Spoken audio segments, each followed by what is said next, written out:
Bonjour, vous Bonjour. êtes sénateur Union centriste de la Haute-Savoie. Ça vous fait réagir ce que vient de dire Bruno Retailleau? Vous allez vous voter contre, ce n'est pas la position de votre groupe d'ailleurs.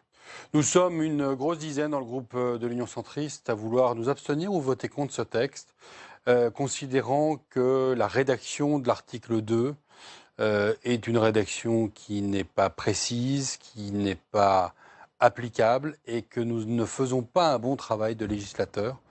Nous, au Sénat, qui devons être vigilants sur les libertés publiques, sur l'applicabilité, la qualité de la loi. Donc, des réserves que j'ai exprimées dans la discussion générale, qui est d'ailleurs toujours en cours devant le Sénat. Et puis, cette surprise d'apprendre hier que le président de la République fera usage de l'article 61. Comment vous l'interprétez, cette décision? Alors, effectivement, pour moi, c'est très simple. De saisine du Conseil constitutionnel par Pour moi, c'est très simple. Le Sénat n'a pas joué son rôle de protecteur des libertés publiques dans ce texte, puisque le texte qui nous revient de l'Assemblée nationale n'est plus le même que le texte qui avait été voté au Sénat. Et en choisissant de voter conforme ce texte, nous rendons un service à la majorité à l'Assemblée nationale, qui elle-même a des atermoiements sur ce sujet.